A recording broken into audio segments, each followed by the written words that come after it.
The apartment in Greenwich Village had never felt as small as it did on that October morning. Emma Mitchell gazed through the foggy window at the first golden leaves beginning to fall from the trees along Bedford Street, while her fingers nervously drummed on the crumpled letter resting on the worn wooden table. The official paper, with the letterhead of the American law firm, seemed to pulse like an open wound before her. 16 years. 16 long years since she had last set foot on Californian soil, and now life was forcing her to return to the very place she most feared facing. The vineyard in Napa Valley wasn't just an inherited property. It was a ghost she had buried, along with all the fragments of her childhood that still hurt too much to touch. Emma rose from the wicker chair that creaked with each movement and walked to the small kitchen. Her bare feet touched the cold tile floor as she prepared breakfast with automatic gestures, the same ones she had repeated for years as a ritual of survival. French bread, butter, strawberry jam, strong, almost bitter, coffee. This was how she started every day since moving to New York, a meticulously constructed routine to keep her mind occupied and her heart numb. The phone rang, cutting through the thick silence of the apartment. She knew who it was before even answering. Mr. Dumont, the New York lawyer who handled the few remaining assets of her mother's inheritance, had called 3 times last week. Always with the same polite insistence, always with the same urgency masked as kindness. "Miss Mitchell," the man's nasal voice sounded through the receiver when she finally answered. "I hope you've considered our conversation. The deadline to resolve the property matter in California expires in 15 days.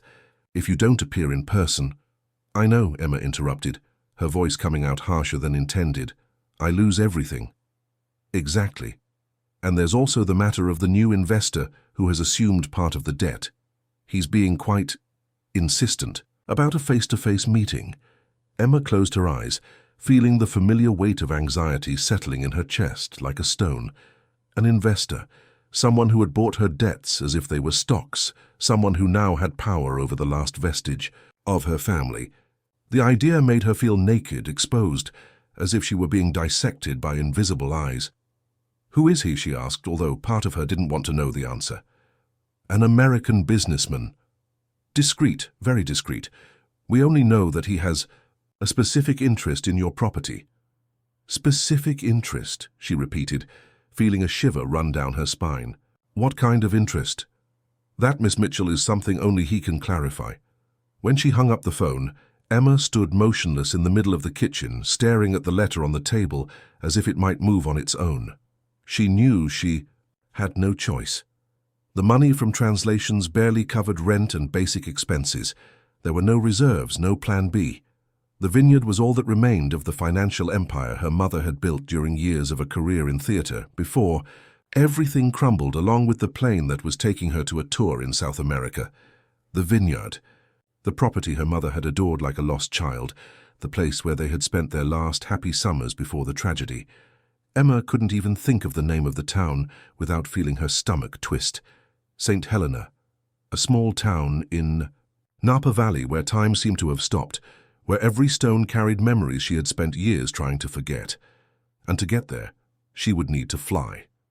The idea alone was enough to make her hands tremble. Since the accident, she had developed such a visceral phobia of airplanes that she would become ill just watching the white trails cutting across the New York sky. She had tried therapy, medication, relaxation techniques. Nothing worked. The fear was primitive, animal, rooted somewhere deep in her soul where reason couldn't reach. But there was no alternative. Passenger ships took weeks, and the deadline was short. She would have to face her demons at 30,000 feet, locked in a metal can flying over the continent, the same journey that had swallowed her mother. 3 days later, Emma was at JFK Airport, a bag of medications in hand, and her heart beating so loudly she was certain everyone around could hear it. She had taken 2 Klonopin tablets an hour before, following the doctor's instructions, but anxiety continued to course through her veins like acid. The overnight flight to Los Angeles was being called over the loudspeaker when she finally forced herself to walk toward the boarding gate. Her feet felt like lead, each step a battle against the flight instinct screaming for her to run in the opposite direction. Business class had been an extravagance she couldn't afford, but her mental health was worth more than any financial concern at that moment. Perhaps the larger seats and more attentive service would make the journey less torturous. Perhaps she could survive the next 6 hours without having a nervous breakdown. When she finally settled into seat 3A, Emma closed her eyes and tried to focus on her breathing. Inhale, exhale, inhale, exhale. It was a technique she had learned in therapy, an anchor to hold on to when panic threatened to completely overwhelm her. That's when she felt a presence beside her. It wasn't just the movement of someone settling into seat 3B. It was something more subtle, a change in the atmosphere as if the air had become denser. Emma slowly opened her eyes and glanced sideways at the man who had sat next to her. The first thing she noticed were his hands, large, with long, well-groomed fingers, without rings or any type of ornament. Hands that seemed accustomed to control, to power. Then she allowed her gaze to travel up the arm covered by a dark, impeccably tailored suit until she reached his face. He was handsome in an almost disturbing way. Not the obvious and superficial beauty of the men she was used to seeing in New York, but something deeper, more dangerous. Marked features, a strong jawline, dark, slightly wavy hair. But it was his eyes that captured her. Grey almond, cold as ice, and completely inscrutable. Eyes that seemed to see everything, analyze everything, catalogue every detail as strategic information. He didn't look at her once during the process of settling in. He simply installed himself in the seat as if he owned not just the seat, but the entire plane. There was something about him that exuded silent power, an aura of authority that dispensed with any obvious demonstration. He was the type of man who didn't need to speak loudly to be heard, who controlled entire environments, just with his presence. Emma quickly looked away, focusing on the airline magazine she had picked up without reading. The pages passed before her eyes without her registering a single word. She was hyper-aware of the man beside her, of the way he breathed steadily, of the discreet masculine cologne that emanated from him, of the sensation that she was being observed, even when she was certain he wasn't looking in her direction. When the plane began to move on the runway, the first panic attack came like a wave. Emma gripped the armrest so tightly that her knuckles turned white. Her breathing became labored, shallow, and a feeling of dizziness began to take over. The medication seemed to have lost all effect in the face of the primordial terror that dominated her. The plane accelerated, the noise of the engines intensified, and then she felt her feet leave the ground. They were flying. They were really flying through the same sky that had killed her mother. That's when the first turbulence hit the plane. It wasn't anything serious, just a lateral rocking that lasted a few seconds, but for Emma, it was as if the world was collapsing. Panic exploded, inside her with the force of a bomb. Her vision blurred, her heart raced, and a sensation of imminent death completely enveloped her. Blind with terror, she desperately extended her hands, searching for anything solid to hold on to. Any anchor in reality that would prevent her from falling apart. Her hands found something warm, solid, and she grabbed it with all the strength she had. It took a few seconds to realize she was touching the man beside her. Not just touching, her hands were pressed against his thigh, dangerously close to an intimate region, in an intimacy that would never be appropriate between strangers.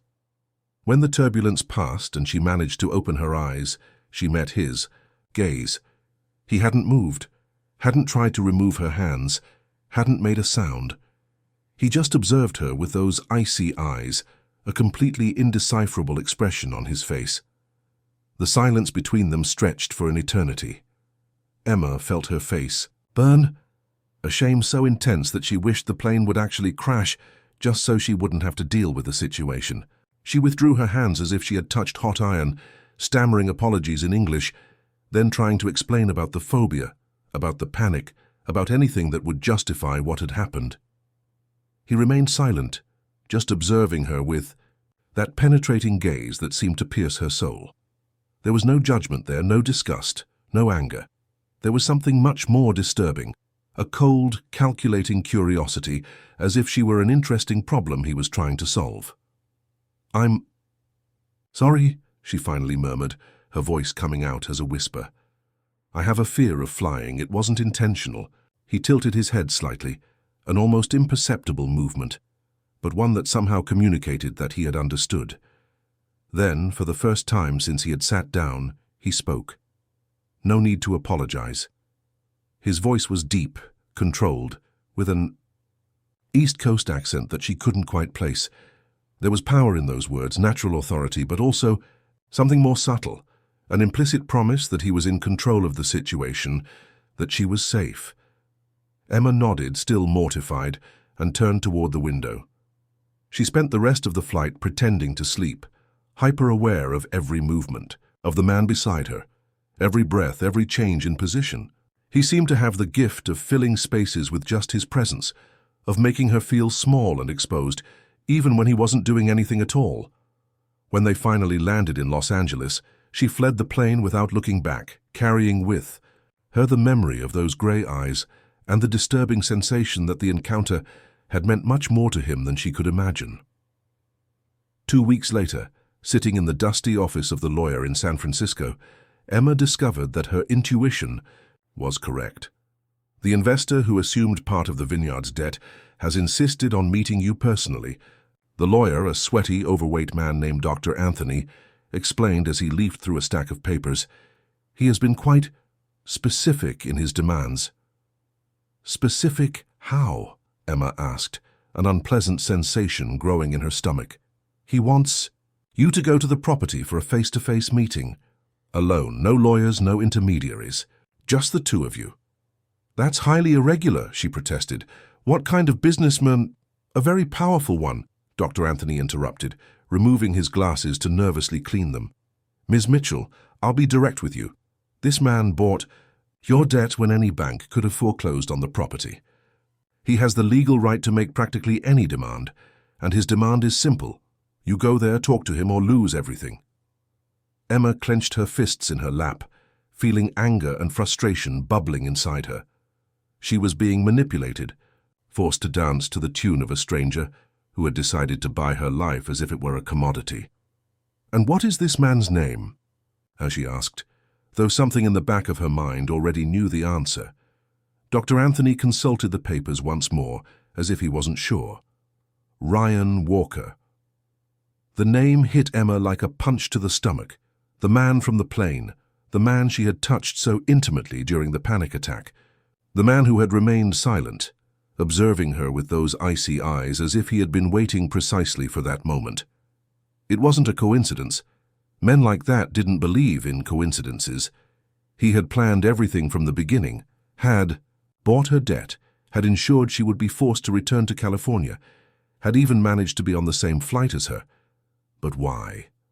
What could a powerful man like Ryan Walker want with her or with a decaying vineyard in Napa Valley? "When?" she asked, her voice coming out hoarse. "He's waiting for you tomorrow at sunset." Emma left the lawyer's office feeling like a puppet being manipulated by invisible strings. Each step she took seemed to have been choreographed by Ryan Walker. Each decision she made led her exactly where he wanted her to be. The next morning, she rented a car in San Francisco and drove for 2 hours to St. Helena, watching the familiar landscape unfold before her like pages of a book she had tried to forget. The green mountains, the cornfields, the small white houses with clay roofs, everything exactly as it was in her memory, as if the 16 years she had spent away had been just a long and complicated dream. The vineyard was 15 kilometers from town, at the end of a dirt road that snaked between hills covered with redwood trees. When she finally reached the wrought iron gate that marked the entrance to the property, Emma had to stop the car and take several deep breaths before continuing. The house appeared at the top of a gentle hill, exactly as she remembered. Large, imposing, built in a Victorian style with white walls and blue windows. Around it spread the rows of vines, now wild and overgrown, but still recognizable as the organized vineyards her mother had cultivated with such care.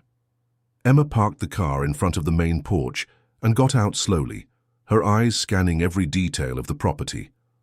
Everything was abandoned, covered by the patina of time and neglect, but the structure remained solid, majestic, like a monument to the memory of the woman who had transformed that place into a paradise. That's when she saw him. Ryan Walker was standing on the porch, leaning against one of the wooden columns, observing her with that same indecipherable expression she remembered from the plane. He wore casual clothes, dark jeans and a white shirt, but still exuded that aura of controlled power that made him impossible to ignore. He didn't say a word as she approached. He just watched her climb the porch steps, each step echoing in the heavy silence of the late afternoon. When they finally stood face to face, the air between them seemed electrified, charged with a tension that went far beyond the embarrassment of the encounter on the plane. "Ms. Mitchell," he finally said, his voice exactly as she remembered, deep, controlled, dangerous. "Welcome back."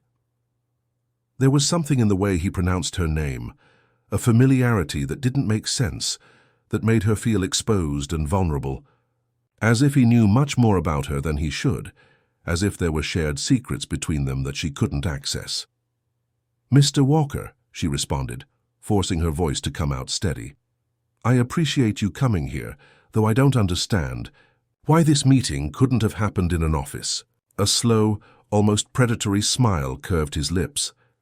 "Because," he said, moving away from the column and walking toward the house door, "there are certain conversations that can only happen in certain places, and this conversation needs to happen here." He opened the door and gestured for her to enter. Emma hesitated for a moment, all her instincts screaming for her to flee, to not let herself be dragged into whatever game he was plotting. But she had no choice. She had never had a choice since the moment she decided to return to California. The house inside was exactly as her memory had preserved it, furniture covered with white sheets, the smell of old wood and beeswax, the golden light of late afternoon, filtering through the windows and creating dancing patterns on the hardwood floor.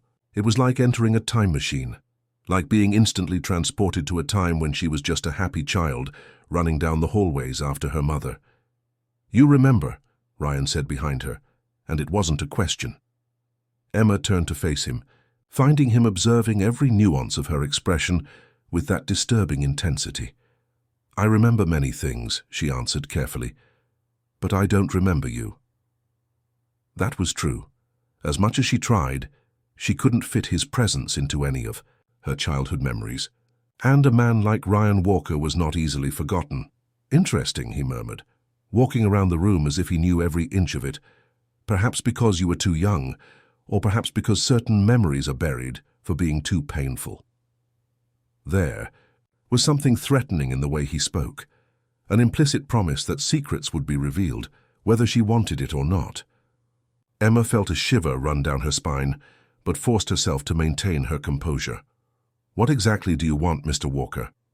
He stopped walking and turned to face her, those grey eyes piercing her as if they could read every thought that passed through her head. For a moment that seemed eternal. They measured each other in silence, two predators assessing each other's strengths before the attack.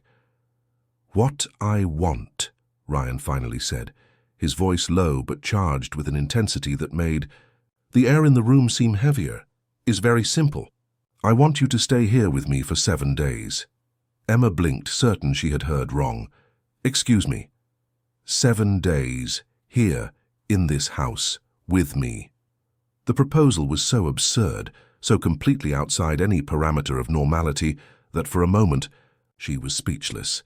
Then the anger came, hot and familiar, rising from her stomach to her throat like bile. "You're crazy if you think I'm going to—" "I'm not finished," he interrupted, raising a hand almost casually, but with enough authority, to make her fall silent. "During these 7 days, we'll renegotiate the terms of your inheritance. At the end of that period, if you agree to my proposal, I'll transfer my part of the property back to you, free of any debt. If you don't agree—" He left the sentence hanging in the air, the unspoken echoing through the room with more force than any explicit threat. "If I don't agree, what?" Emma asked, though part of her already knew the answer. "You lose everything. The vineyard, the house, every inch of this land that your mother loved so much." The mention of her mother was like a slap in the face, deliberate, calculated, designed to cause maximum emotional impact. Emma felt her nails digging into her palms as she struggled to maintain her composure. "How dare you talk about my mother?" Her voice came out hoarse, charged with a fury she hadn't felt in years. "You didn't know her. You have no right." "Ah, but I did know her."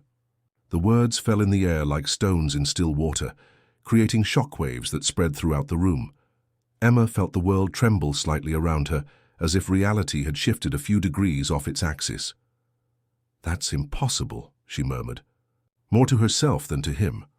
Ryan walked to one of the windows that overlooked the abandoned vineyards, his hands crossed behind his back, the posture of someone accustomed to commanding situations and people. The golden light of the late afternoon created a halo around his silhouette, making him even more imposing and threatening. "Your mother was an extraordinary woman," he said, his voice taking on an almost reverent tone. "Intelligent, elegant, passionate about everything she did. She had a way of making people feel special, seen, important, a rare gift." Each word was like a blade cutting Emma's skin, not just because of the implied intimacy in his tone, but because of the precision with which he described Isabel Mitchell. These weren't the words of someone who had read about her in newspapers or heard stories from third parties. They were the words of someone who had known her mother personally, deeply. "When?" she managed to ask, her voice coming out as a whisper. "A long time ago. You were just a child." "When?" she repeated, firmer this time. He turned slowly, those grey eyes meeting hers across the room. There was something different in his expression now, a crack in the mask of absolute control. Something that could have been vulnerability if she didn't know that men like Ryan Walker didn't know that emotion. "You were 12, he said finally. "I was 14. The information processed slowly in Emma's mind, like pieces of a puzzle that fit together in the wrong way. 14 years old, he was only 2 years older than her. That meant, "You were here," she said, not as a question, but as a statement. "In this house. You knew my mother when you were a teenager. I spent a summer here, the best summer of my life." There was an intensity in his voice that made Emma's chest tighten, a nostalgia laden with pain, with loss, with something that had been too important to be forgotten. But as much as she tried, she couldn't remember him. There was no memory of a 14-year-old boy spending the summer on the property. "I don't remember you," she said, and the words sounded like an accusation. The smile that curved his lips was bitter, joyless. "No, you don't remember. But I remember everything. Every day, every conversation, every moment, especially the last one." He began to walk around the room, his steps echoing in the heavy silence. And Emma had the impression that he knew every board of the floor, every creak, every shadow, as if he were still that 14-year-old boy exploring the house for the first time. "Your mother found me in a difficult situation," he continued, his voice taking on a distant tone as if he were telling someone else's story. "My parents had died in an accident. I was living with an uncle who saw my presence as an inconvenient burden. She brought me here, said I could stay as long as I needed. For the first time in my life, I felt safe." Emma observed every micro-expression on his face, looking for signs of lying, of manipulation. But there was something in the way he talked about her mother, a genuine reverence that was impossible to fake. "And what happened?" she asked, though part of her feared the answer. "The summer ended. She said I had to go back to Los Angeles, that there were things she needed to resolve before she could officially adopt me. She promised she would come for me in a few weeks." The silence that followed was laden with unspoken pain. Emma didn't need him to finish the story to understand what had happened. A few weeks after the end of that summer, her mother had boarded the plane that never reached its destination. "She died without knowing where you were," Emma whispered, understanding settling in her chest like a cold stone. She died without fulfilling the promise she made to a 14-year-old boy who believed, for the first time in his life, that he had found a family. The pain in his voice was real, raw, impossible to fake. Emma felt something move inside her chest, a complex emotion that was part compassion, part guilt, part anger at being manipulated through emotions. "And now what do you want? Revenge? For me to pay for her sins?" Ryan laughed, a low sound without humor. Revenge? No, Emma. Revenge would be too simple. What I want is much more complicated. He approached her slowly, each step calculated to not appear threatening, but still, laden with a tension that made the air vibrate between them. When he stopped, he was close enough that she could feel the heat emanating from his body, the masculine cologne she had noticed on the plane. I want to resolve what was left unfinished, he said, his voice low, almost intimate. I want to understand why she forgot me. I want to know if you are like her only in appearance, or if you also carry something of the substance that made her special. Emma took a step back, instinctively creating distance between them, but Ryan didn't follow her. He just remained where he was, observing her with that disturbing intensity. 7 days, he repeated. That's all I ask. 7 days to get to know each other, to resolve the past, to decide the future of this property. And if I refuse? Then you go back to New York tomorrow, and I take legal possession of all this within a week. It wasn't really a choice. It was an ultimatum disguised as a proposal, a sophisticated manipulation that left her with the illusion of decision-making power, when in fact there was no real alternative. You've already decided everything, haven't you? She said, anger beginning to boil inside her again. The encounter on the plane, the purchase of the debt, all of this was planned from the beginning. It was. The brutal honesty of the response caught her off guard. She had expected denials, explanations, attempts to minimize the manipulation. Instead, he admitted everything with a frankness that was almost insulting. Why? Why all this staging? If you wanted to talk, to me you could have simply, could have what, called you in New York, appeared at your door? Would you have received me? Would you have listened to what I had to say? He was right, and they both knew it. If a strange American man had appeared in her life claiming to have known her mother, she would have closed the door in his face without thinking twice. So you forced me to come here, she said. You manipulated me, blackmailed me. I created an opportunity, he corrected. What you do with that opportunity is your choice. Emma walked to the window, needing space to think, to breathe. Outside, the vineyards spread as far as the eye could see, wild and abandoned, but still recognizable as the organized gardens her mother had cultivated with so much love. It was like looking at the remains of a dream, fragments of a life that had been interrupted too early. What exactly do you expect to happen in these 7 days? She asked without turning around. Conversations, memories, mutual understanding. There was something in his voice that suggested much more than these simple words, an implicit promise of intimacy, of revelations, of connections that went beyond the rational. And if I agree to stay, you guarantee that at the end of this period I'll recover my property. If you agree to really stay, to participate, to not run away at the first sign of discomfort. Emma turned to face him, finding him observing her with that same intensity from the plane.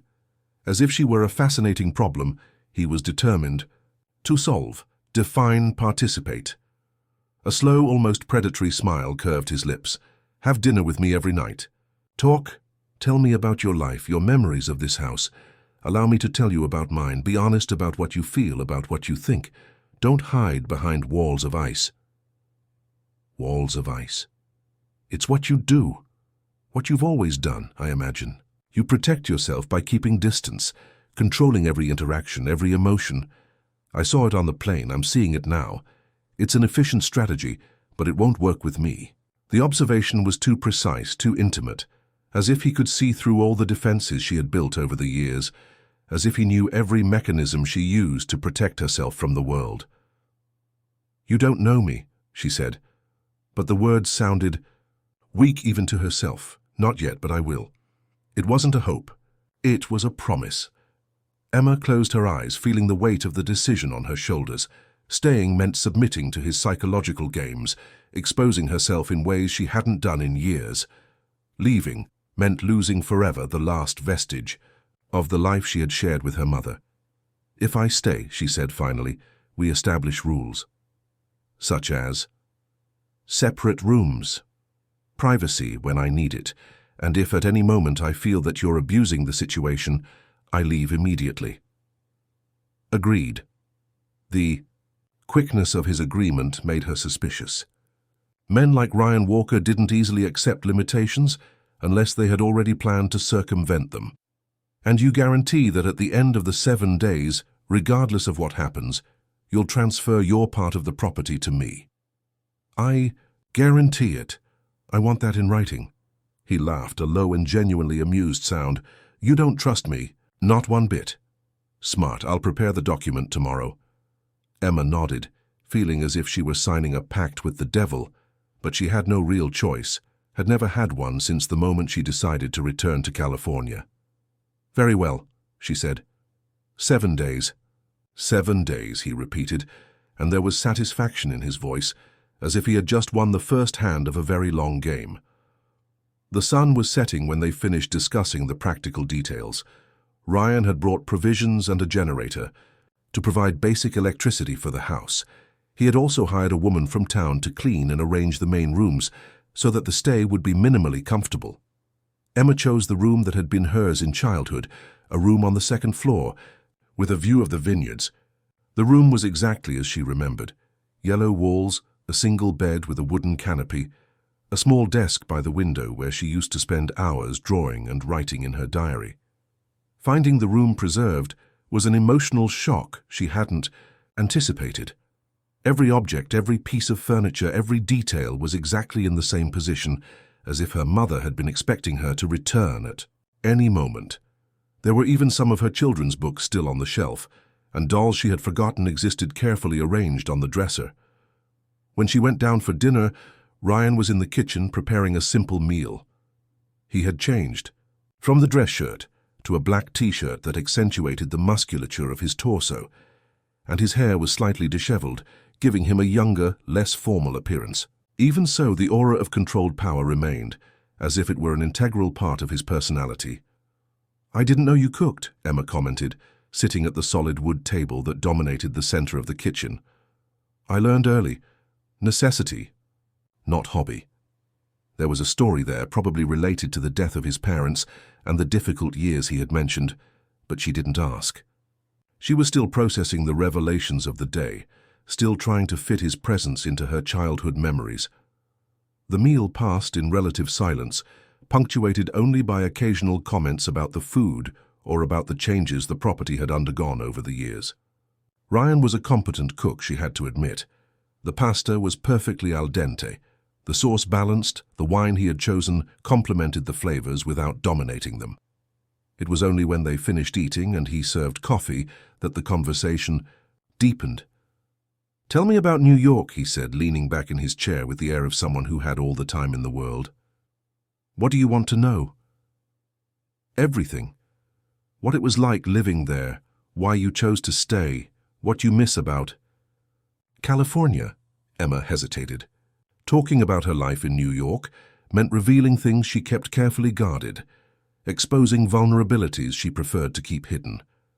But there was something in the way he asked, a genuine curiosity that made her want to respond.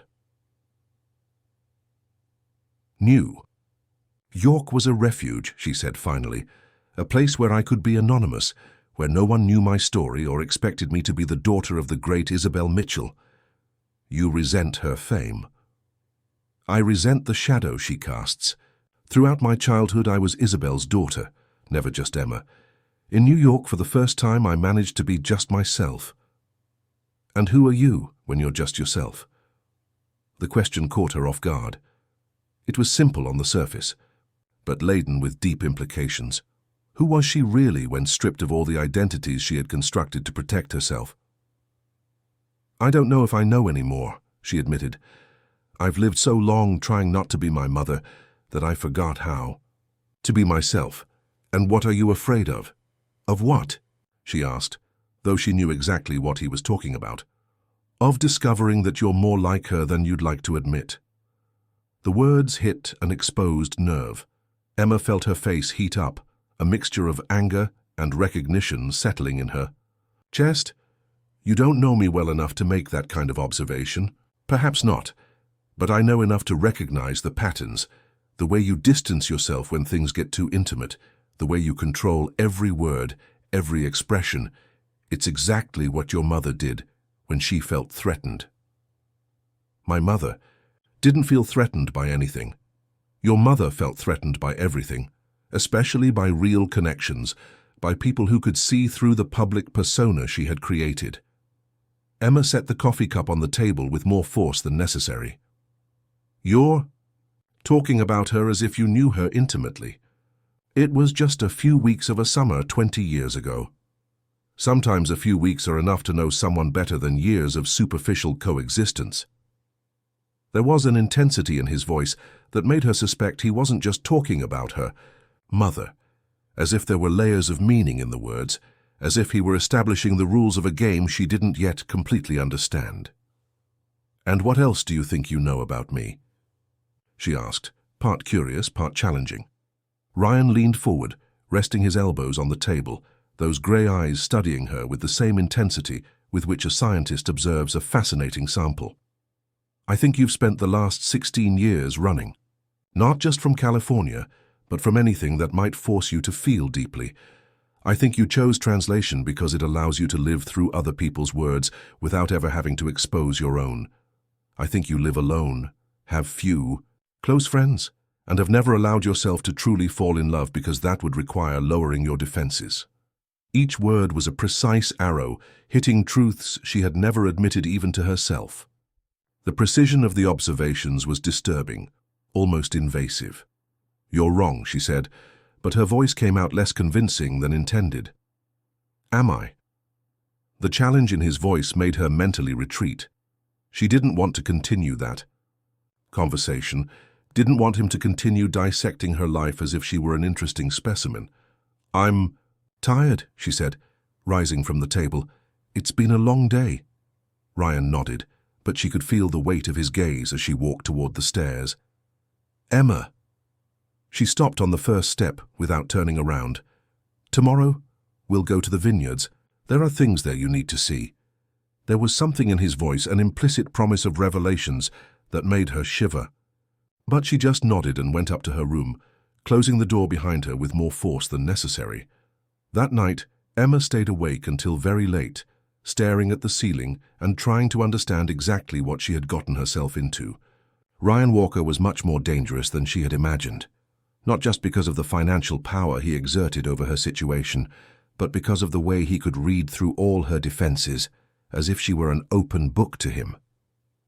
And the most disturbing thing of all was that, despite the fear and anger, there was something about him that attracted her.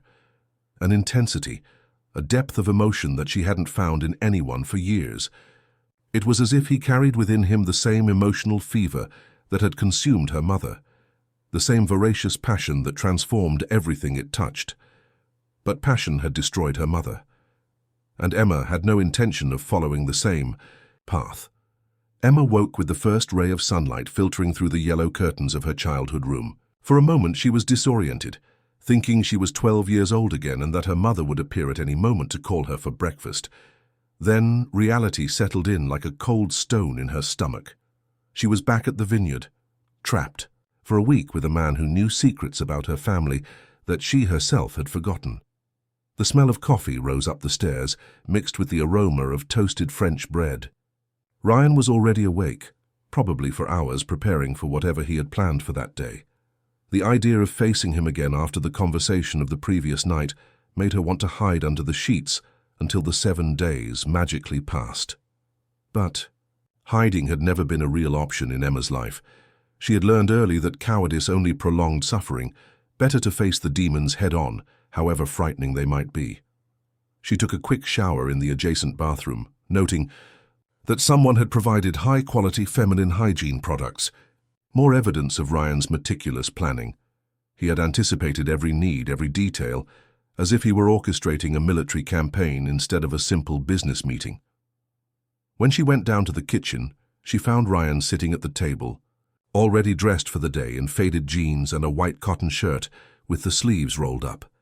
He looked younger in the morning, less formal, but the aura of controlled power remained intact. He was reading something on a tablet, but looked up when she entered. "Good morning," he said, his voice still laden with morning. "Did you sleep well?" As if I could sleep well in this place, she responded, serving herself coffee in the cup he had prepared for her. Nightmares? The question was too casual, as if he knew exactly what kind of dreams she had had. Emma observed him over the rim of the cup, looking for signs that he was fishing for information or really cared about the answer. Memories, she said finally. This house is full of them. I imagine. It must be difficult to come back after so long. There was genuine compassion in his voice, and it caught her off guard.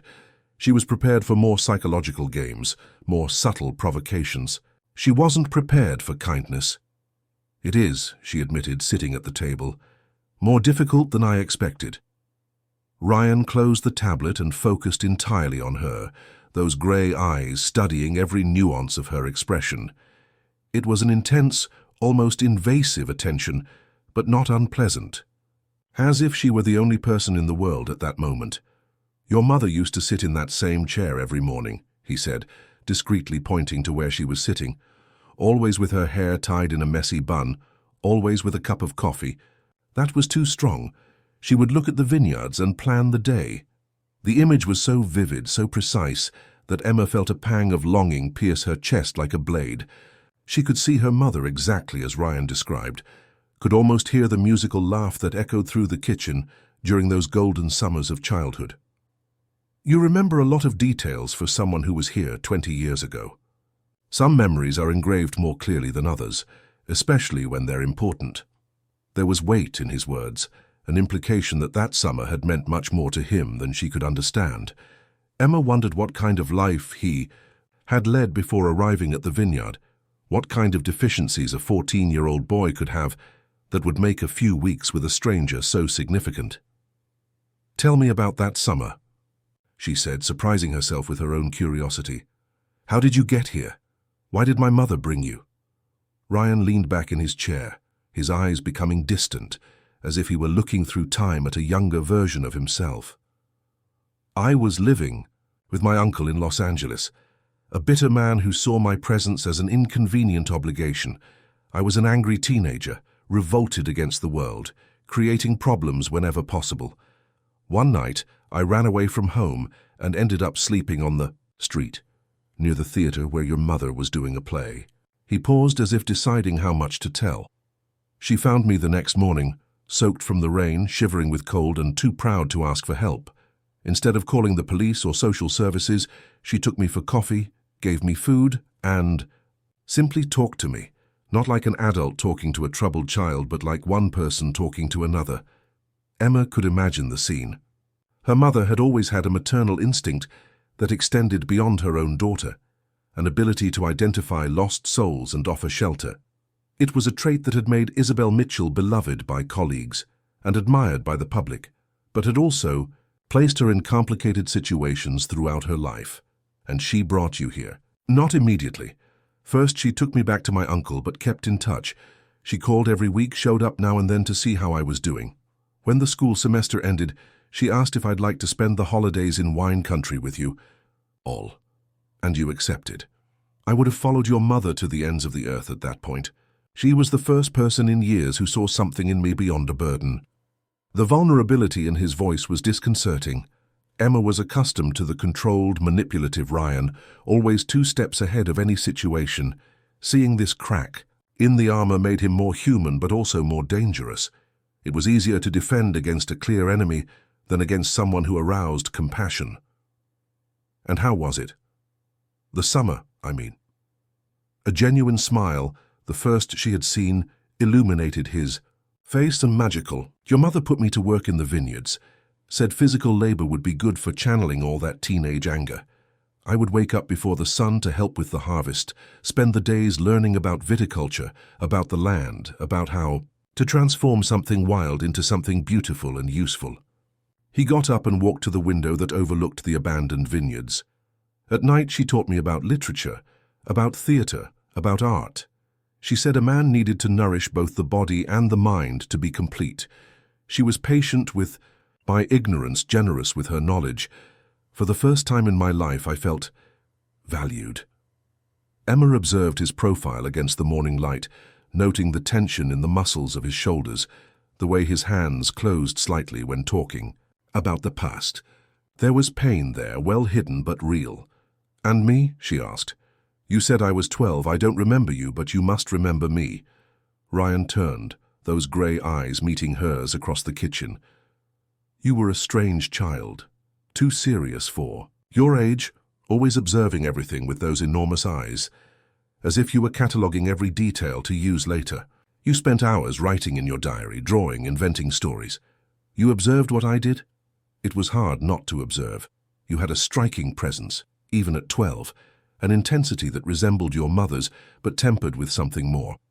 Cautious, more reserved." Emma felt a shiver run down her spine.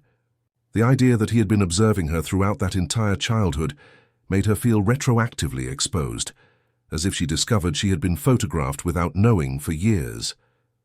"And did we talk? Were we friends?" A shadow passed over his face. "You were polite but distant. I think you saw my presence as an intrusion on the time you had with your mother, and perhaps you were right. Your mother dedicated a lot of time to me that summer, trying to teach me, guide me. Less time with you." The guilt in his voice was evident, and Emma felt a pang of something that could have been retroactive jealousy. Jealousy of a child who had had access to her mother's attention when she herself felt she had never had enough. "That explains why I don't remember you," she said, trying to keep her voice neutral. "I probably tried to ignore your existence." Probably. An uncomfortable silence settled between them, laden with unspoken implications. Emma had the feeling there were layers to the story that he still hadn't revealed, aspects of that summer that would better explain the intensity with which he remembered everything. "Come," Ryan said suddenly, heading for the back door. "I want to show you something." Emma followed him outside through the abandoned garden that her mother had cultivated with such care. The flowers had grown wild or died, the paths were covered with weeds, but the basic structure of the design was still recognizable. Like everything else on the property, it was a ghost of something that had once been beautiful. They walked in silence through the vineyards, Ryan making a path between the rows of vines that had grown out of control over the years. The morning sun filtered through the leaves, creating dancing patterns of light and shadow on the ground. The air was perfumed with the sweet smell of ripe grapes mixed with the earthy aroma of decaying vegetation. "There," Ryan pointed to a small elevation in the terrain where there was a stone construction, half hidden among the vines. "The original winery." Emma recognized the building, although it was much more deteriorated than she remembered. Her mother had restored the old, colonial winery with great care, transforming it into the heart of the wine operation. Now it looked abandoned for decades, with vines growing up the walls and the roof of red tiles partially collapsed. "My mother would be devastated if she saw this," she murmured, feeling a pang of sadness. "Not necessarily. She always said that nature has its own plans, that sometimes you need to let things grow wild before trying to domesticate them again." There was a familiarity in the way he quoted her mother that continued to disturb Emma, as if he had access to a version of Isabel, Mitchell that she herself had never completely known. Ryan pushed the wooden door of the winery, which creaked in protest but opened. The interior was bathed in a golden half-light, with rays of sunlight filtering through the cracks in the roof. Old wooden vats were still lined up along the walls, covered with dust and cobwebs. The smell was of old wood, damp earth, and something, sweet and fermented, that seemed to have been incorporated into the stones themselves. "Come here," Ryan said, leading her to one of the vats at the back of the winery. "I want to show you something." When they got closer, Emma saw that the side of the wooden vat was covered with carvings. Initials, dates, small drawings engraved on the dark surface. It looked like a visitor's record that extended for decades. "Your mother started this tradition," Ryan explained, running his fingers over some of the older marks. "She said that everyone who worked on the harvest should leave their mark, a way of becoming part of the history of the place." Emma moved closer, studying the carvings. She recognized some of the initials, temporary workers who came every year for the harvest, family friends who visited during the summers, and then she saw something that made her stop breathing. In the middle of the vat, in carefully carved letters, was written R.W. Summer 2009, forever grateful. "You did this," she said, not as a question but as a statement. "On the last day of summer, your mother said she wanted me to leave my mark before leaving." Emma ran her fingers over the letters, feeling the grooves in the wood, imagining a 14-year-old boy carving those words with all the emotional intensity of adolescence. There was something touching in the simplicity of the message, in the raw gratitude expressed in such a permanent way. "Forever grateful," she repeated softly. "But not forever present. Not by my choice." The pain in his voice made her look in his direction. Ryan was observing the carving with an expression that mixed nostalgia and bitterness, as if he were seeing not just a memory, but a symbol of everything he had lost. "What happened when the summer ended?" she asked. "Your mother took me back to Los Angeles. She said she had some things to resolve, papers to sign, authorizations to get. She promised she would return in 2 weeks to officially take me in. But she didn't return. 3 weeks later, she was on a plane that never reached its destination."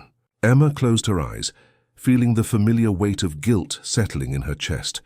How many lives had been shattered by the accident? How many promises remained unfulfilled? How many dreams were interrupted in the middle? "I'm sorry," she said, and the words sounded inadequate, too small for the magnitude of the loss. "I know it wasn't your fault. I know it wasn't her fault. But for a long time it was difficult not to feel that I had been abandoned again." There was a raw vulnerability in the admission that made her want to console him, touch him, offer some kind of comfort. But she kept, her hands firmly at her sides, remembering that this was exactly the kind of emotional manipulation against which she needed to protect herself. "And you never tried to contact me? Never tried to find out what had happened to the property?" Ryan laughed, a sound without humor. "I tried. I sent letters, made calls, even showed up at your house in Los Angeles a few times. But you had moved to New York and the lawyers wouldn't give me information. I was just a 14-year-old boy without any legal right, no official connection to the family. For all intents and purposes, I didn't exist." Emma imagined the teenager he had been, lost and abandoned once again, desperately trying to keep alive a connection that had been his only source of stability. The image made her feel an inconvenient, dangerous compassion. "So you waited until you had enough power to force this situation?" "I waited 20 years to be precise. 20 years building an empire, accumulating resources, gaining influence, all to reach this moment." The obsession behind the declaration was frightening. 20 years planning this encounter, building the means to control every aspect of the situation. Was it determination or madness? Emma wasn't sure there was a difference. "And now that you're here? Now that you've brought me back? What do you hope to accomplish?" Ryan approached her, each step calculated, predatory. When he stopped, he was close enough that she could feel the heat emanating from his body, the masculine cologne she had noticed on the plane. Close enough that she had to tilt her head back to meet his eyes. "I want to understand," he said, his voice low, almost intimate. "I want to know if you carry something of the woman who changed my life. I want to discover if there's a connection between us that goes beyond chance and circumstance. And if there isn't, then at least I'll have closed this chapter of my life. I'll have honored the memory of the only person who believed in me when I was just a lost boy." There was sincerity in the words, but also something darker, an intensity that suggested he would not easily accept a negative answer, that he had invested too much in that moment to simply accept failure. Emma took a step back, creating distance between them, but Ryan didn't follow her. He just remained where he was, observing her with that disturbing intensity. "You said there were more things to show me." "There are, but I think it's enough for today. You're pale." It was true. Emma could feel the emotion and exhaustion weighing on her like a heavy blanket. The morning's revelations had been too intense, too intimate. She needed time to process everything she had discovered. They walked back to the house in silence, each lost in their own thoughts. The sun was higher now, warming the air and creating an almost dreamlike atmosphere among the abandoned vineyards. Emma tried to imagine what that place would be like if it were restored, if the vines were pruned and organized, if the winery were rebuilt. Would it be possible to bring life back to the vineyard, or were some things too dead to be resurrected? When they reached the house, Ryan disappeared for a while, giving her space to breathe and think. Emma took refuge in the library, a room her mother had created by gathering books in several languages and comfortable furniture for reading. Many of the volumes were still there, covered with dust, but preserved. It was while browsing one of the lower shelves that she found something that made her stop breathing. It was a photo album she didn't remember seeing before. On the cover, in her mother's cursive handwriting, was written, "Summer 2009. With trembling hands, she opened the album. The first pages showed photos of the harvest that year. Workers in the vineyards, baskets full of grapes, her mother smiling next to the vats in the winery. Then, on the third page, she saw him. Ryan at 14. It was unmistakably him, though much younger, thin, with an air of vulnerability that the current man had completely lost. He was in the photographs as if he belonged there, helping with the harvest, laughing with the workers, sitting at the kitchen table listening to her mother speak. In one particularly touching photo, he was playing a guitar, with her mother beside him watching with an expression of maternal tenderness. But what disturbed her most were the photos where she herself appeared.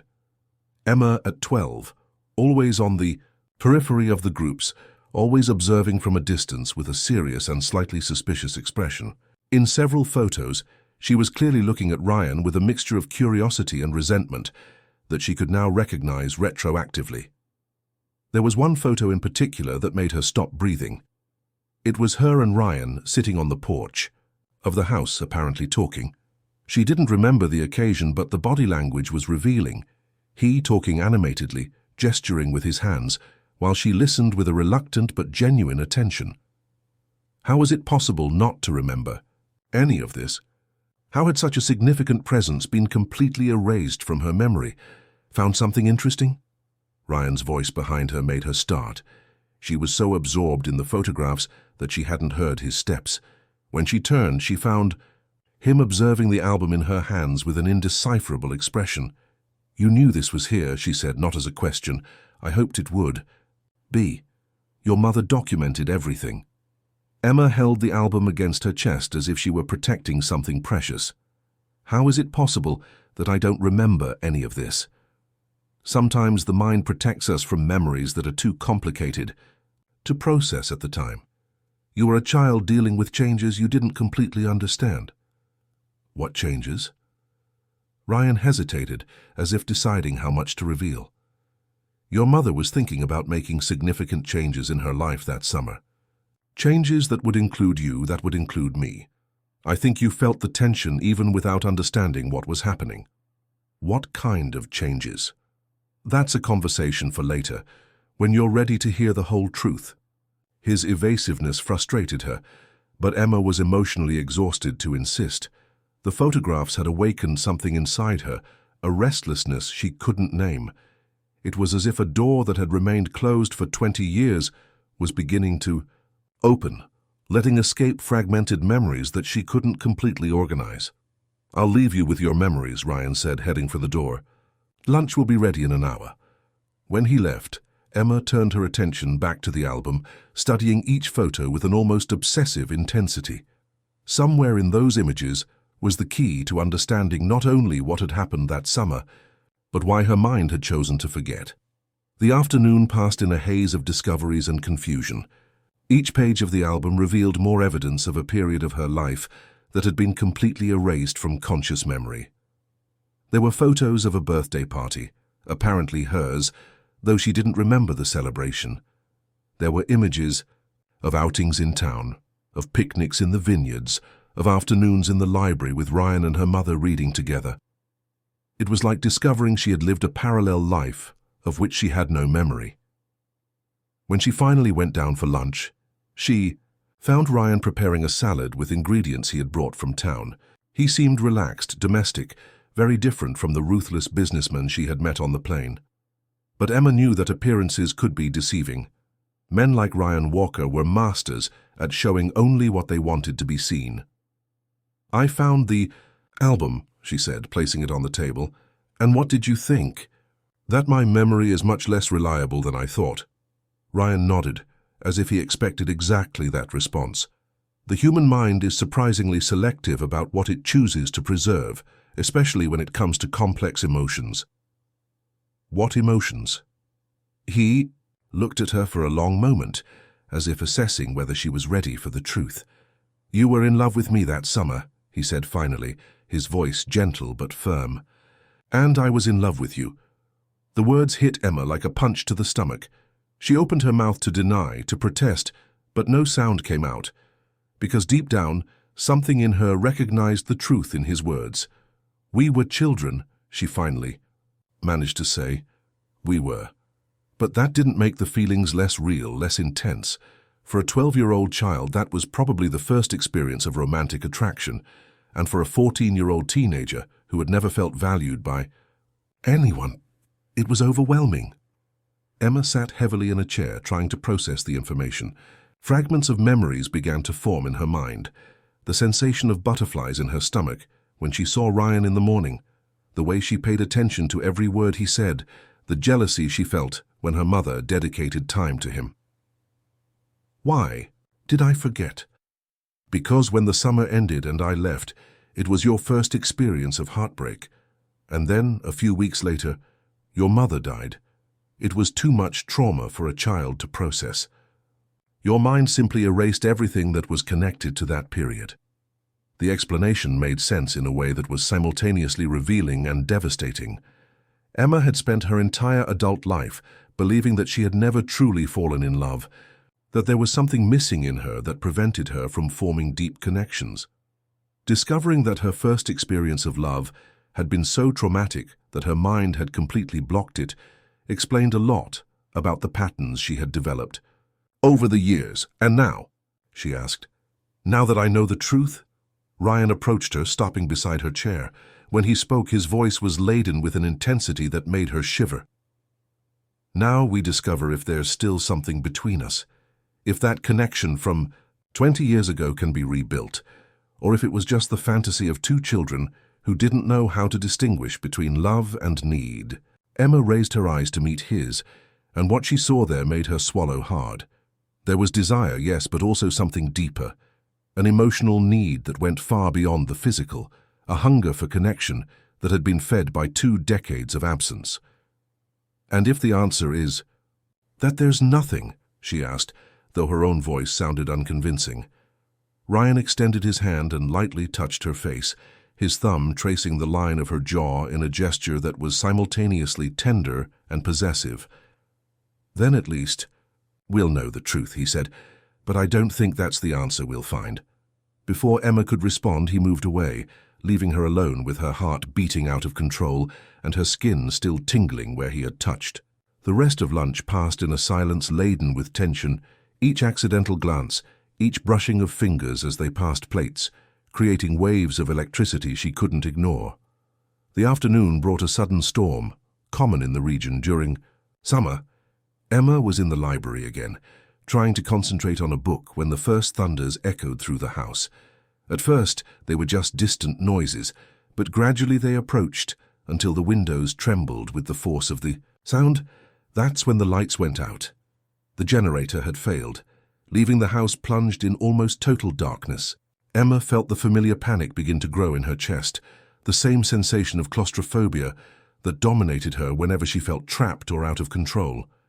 But before she could collapse completely, she heard Ryan's steps in the hallway. "Emma, where are you?" "In the library," she managed to respond, though her voice came out trembling. The light of a flashlight appeared at the door, followed by his silhouette. Ryan entered the room with sure movements, as if he knew each piece of furniture by memory. "The generator must have gotten water. It will take a few hours to dry out and start working again." He approached her, the flashlight creating dancing shadows on the walls. When he stopped beside the armchair where she was sitting, Emma could see his face illuminated from below, creating an almost cinematic effect. "Are you okay? You look scared." I don't like darkness, she admitted, feeling idiotic for revealing another weakness. Neither flying nor darkness. What else are you afraid of, Emma? The question was soft, but laden with implications, as if he were cataloguing her vulnerabilities, mapping the points where he could apply pressure if necessary. Many things, she said honestly. Of losing control, of trusting the wrong people, of repeating my mother's mistakes. What mistakes were those? Loving too intensely, giving all of herself to people who didn't deserve it, trusting in destiny instead of protecting what she had. Ryan placed the flashlight on a nearby table and knelt beside the armchair, coming to eye level with her. The proximity was disturbing, too intimate for the current stage of their relationship. Your mother didn't make any mistake in loving me, he said, his voice low but firm, nor in trusting me. The mistake was in the circumstances, in destiny, in timing, not in her. How can you be so sure? Because I became exactly the man she saw in me. Because every choice I made in life was influenced by the lessons she taught me that summer. Because I still love her, 20 years after her death. The declaration hit Emma like lightning, not just because of the words themselves, but because of the raw intensity with which they were spoken. There was love there, yes, but also obsession, a fixation that had lasted 2 decades and that now transferred to her like an unsolicited legacy. Ryan, she began, but he interrupted her by placing a finger over her lips. Don't say anything now. Just feel. Stop analyzing. Stop protecting yourself. Stop running away from what's happening between us. For once in your life, just feel. And then, before she could protest or move away, he leaned in and kissed her. The kiss lasted only a few seconds, but for Emma, it was as if time had completely stopped. Ryan's lips were warm, firm, laden with an intensity that made her momentarily forget where she was, who he was, why she should resist. For an infinitesimal instant, her body responded instinctively, leaning toward him, her lips parting in an unconscious surrender. Then reality exploded in her mind like thunder. Emma pushed Ryan with enough force to make him lose his balance, and moved away from the armchair in an abrupt movement, almost tripping over the side table. Her heart was beating so hard that she was certain he could hear it echoing through the dark library. "How dare you?" Her voice came out hoarse, laden, with indignation, and something more dangerous that she didn't want to identify. "You have no right." "I have every right," Ryan interrupted, rising slowly, his voice calm but relentless. "You felt it too. No use denying it. You're crazy if you think you can simply—" "What? Kiss the woman I love? The woman I've waited 20 years for?" The words hit Emma like slaps. Love. He had spoken of love as if it were an established fact, as if 2 decades of obsession had created rights she had never granted. "You don't love me," she said, retreating further, searching for the door with trembling hands. "You don't even know me. You're in love with a memory, with a child's fantasy you built in your head. I'm in love with the woman you've become, with the way you face the world, with that mixture of courage and vulnerability, with the intelligence that shines in your eyes when you think no one is observing, with the strength you demonstrate even when you're afraid." Each word was an emotional trap carefully placed, designed to disarm her defenses. Emma could feel the manipulation, even while a part of her responded to the apparent sincerity in his voice. "Stop," she said, finally finding the doorknob. "Stop this psychological game. I'm leaving. Now." "To where?" "It's raining torrentially. The road is flooded, and you don't know the way in the dark." As if the universe wanted to confirm his words, lightning briefly illuminated the windows, followed by thunder so strong that the walls of the house trembled. The rain was beating against the glass with renewed force, and the sound of the wind through the trees was almost haunting. "I don't care," Emma said, opening the door. "I'd rather face the storm than stay here with you." She left the library before he could respond, walking quickly down the dark hallway toward the stairs. She could hear Ryan's steps behind her, but he didn't try to follow her closely. He knew she had nowhere to run, knew she would eventually have to return. In the room, Emma closed the door and leaned against it, breathing heavily. Her hands were still trembling, her heart still racing. She could taste him on her lips, could feel the heat his body had radiated during those seconds of proximity. And what frightened her most was that she had liked it. For 20 years, she had protected herself from intimate connections, had built emotional walls she considered impenetrable. And Ryan had broken through all those defenses with a single kiss, had awakened sensations she thought she wasn't capable of feeling. A particularly close lightning illuminated the room for an instant, immediately followed by thunder that made the windows vibrate. The storm was intensifying, and Emma knew Ryan was right about the roads. Even if she could reach the car, it would be suicide to try to drive in these conditions. She was trapped. Exactly as he had planned. The anger she felt at being manipulated mixed with a growing frustration with herself. How had she allowed him to get so close? How had she lowered her guard to the point of responding to the kiss, even if, for a few seconds, she needed air, space to think? The room suddenly seemed too small, too stuffy.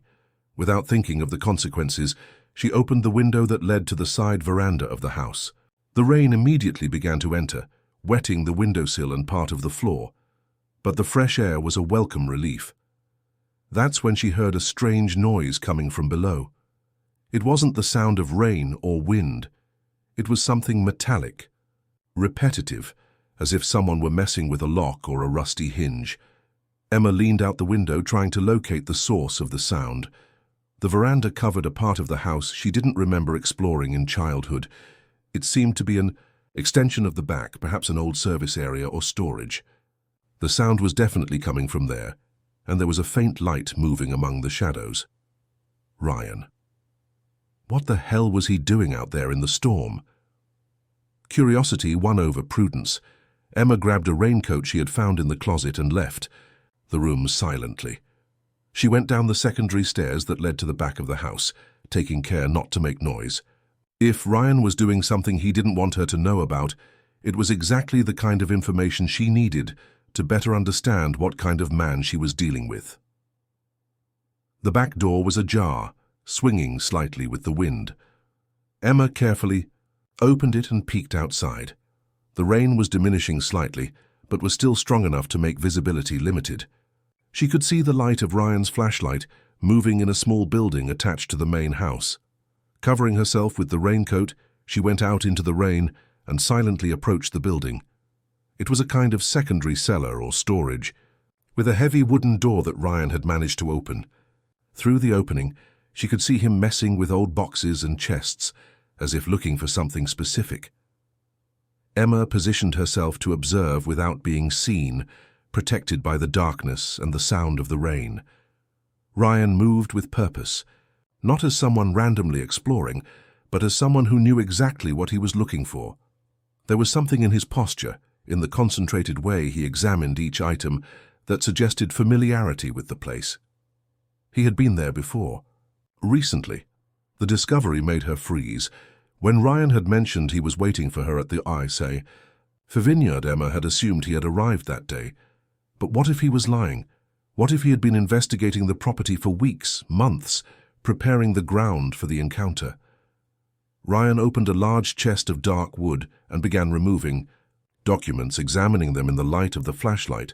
Some he put back, others he separated in a pile beside him.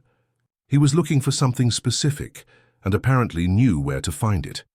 A particularly strong gust of wind made Emma move involuntarily, and the movement caused a nearby branch to rub against the wall of the building. The noise was small, but Ryan immediately raised his head, senses alert. Emma froze, praying he hadn't heard her.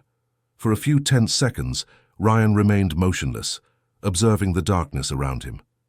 Then, apparently satisfied that it had been just the wind, he returned his attention to the documents. That's when she saw what he was holding.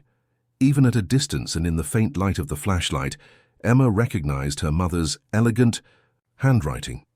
It was a letter, or perhaps several letters, written in that unmistakable calligraphy that had been a hallmark in all aspects of Isabel Mitchell's life.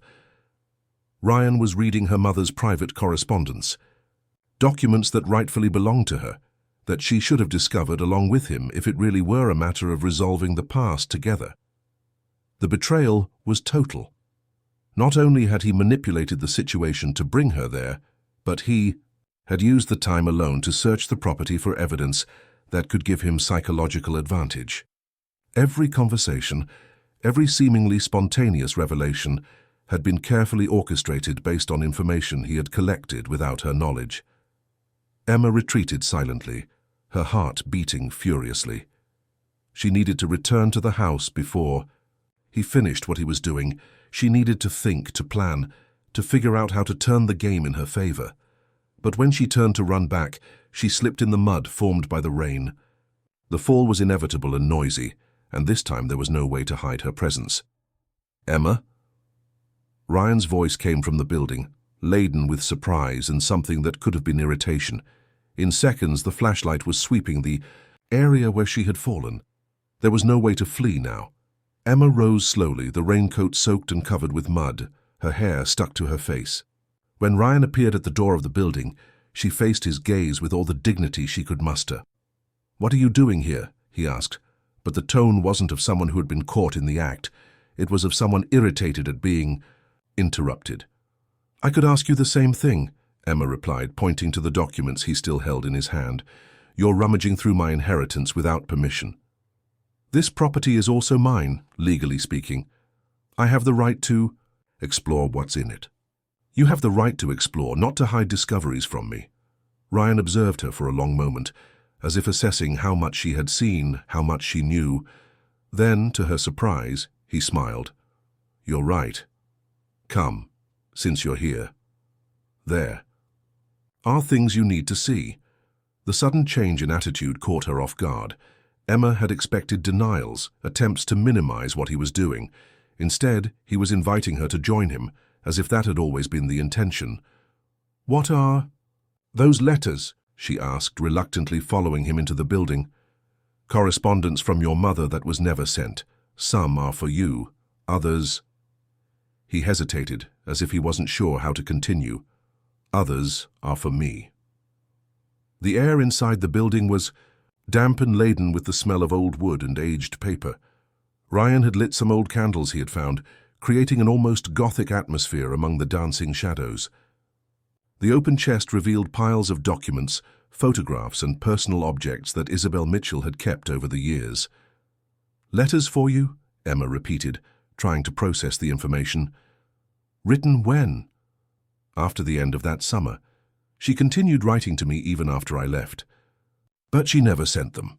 Ryan extended a yellowed envelope.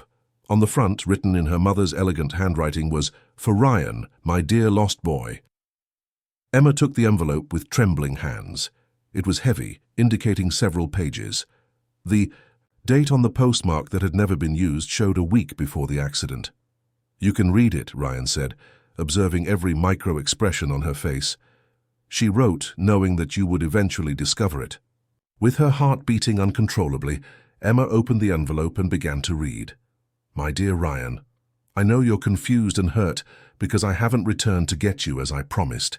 I know you must be thinking I abandoned you, that everything that happened this summer was a lie. You need to know that nothing could be further from the truth. You've become the son I never had, the complement to the family I always dreamed of building. But there are complications that a 14-year-old boy shouldn't have to understand, legal and family issues that I need to resolve before I can make your presence in our lives official. Your uncle is creating legal obstacles for the adoption. He hired lawyers, claims I have questionable motivations, that I'm an unstable woman incapable of raising a teenager. He's using my fame against me, spreading insinuations about my personal life and my emotional stability. But I won't give up. I will never give up on you, my dear boy. I'm fighting, gathering evidence, building a solid case that no judge can ignore. In a few weeks, perhaps a month, I'll come for you, and this time it will be forever. You need to be patient with me. You need to trust that the love you feel for us is reciprocated fully. You are not a burden, not an obligation. You are a gift that the universe placed in my path when I most needed to understand what really mattered in life. Emma is still processing your presence. She's an intelligent child, but jealous of the time I dedicate to you. She can't understand, That a mother's heart has infinite space, that loving you doesn't mean loving her less. With time, you two will discover that you are more alike than you imagine. Two intense spirits who feel everything too deeply for their own good. I love you both, more than words can express. Your heart, mother, forever, Isabel. Emma finished, reading with her eyes full of tears. The letter was simultaneously tender and devastating, full of promises that could never be fulfilled, of plans that were interrupted by tragedy. She could feel her mother's genuine love for Ryan, but also the internal conflict about how to incorporate him into the family without causing more trauma for her daughter. She really wanted to adopt you, she said, her voice hoarse with emotion. She did, and she was willing to fight for it, even knowing it would be a difficult process. Ryan had approached her as she read, and now was close enough that she could see the raw pain in his eyes. It was the pain of a boy who had waited for a promise that was never fulfilled, who had built his entire life around the memory of a love that was interrupted too early. There's more, he said, pointing to other letters in the chest. Letters? She wrote to you explaining about me, about the plans she was making. She knew you were jealous, that you didn't understand why I was important to her. Emma took another envelope, this one addressed to her in a more hurried handwriting, as if it had been written in a rush or under emotional stress. My dear Emma, I know you have confused feelings about Ryan. I know you don't understand why. I dedicate so much time to him, why I talk about adopting him when you have always been my absolute priority. You need to understand that loving Ryan doesn't diminish the love I feel for you. It's different, complementary. You are my daughter, my blood, my continuation in the world. He is a lost spirit who needs direction, a brilliant young man who just needs someone to believe in his potential. But there's something else you need to know, something I've observed during these months. You two like each other more than you want to admit. I've seen the way you observe him when you think no one is watching, the way he seeks your approval in everything he does. It's an innocent affection now, but deep, real. Perhaps it's a mother's presumption, but I believe you two were made for each other.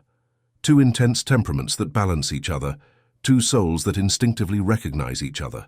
When you're older, when you better understand what you feel, perhaps you'll discover that what began as childish affection can transform into something much more significant. That's why it's important that Ryan remains in our family. Not just for him, but for you too. You need to learn to share, to love, to trust that there's enough space in the world for all the feelings you carry inside you. Be patient with him. Be patient with me. Soon we'll be a real family. All my love, Mom. This time, Emma couldn't contain the tears. Her mother had seen everything, had understood connections that she herself couldn't recognize at the time, and she had planned a future that included all of them together, a non-traditional family but united by love and mutual understanding. She knew, she murmured. She knew what was happening between us before we even knew ourselves. Your mother was a very perceptive woman. She saw things that others didn't see, understood feelings that people could barely name.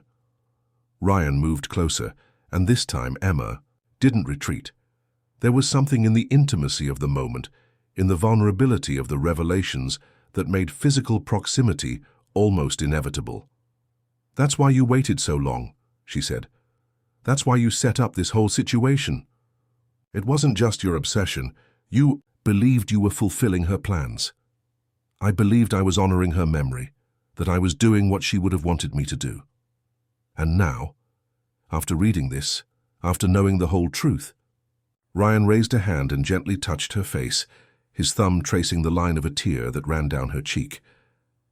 Now I know she was right, that what began 20 years ago wasn't just a child's imagination. It was the beginning of something that was destined to happen. Before Emma could protest, before she could raise her defenses again, he kissed her. But this time it was different. There was no rush, no desperation. It was a slow exploratory kiss, laden with a tenderness that caught her completely off guard.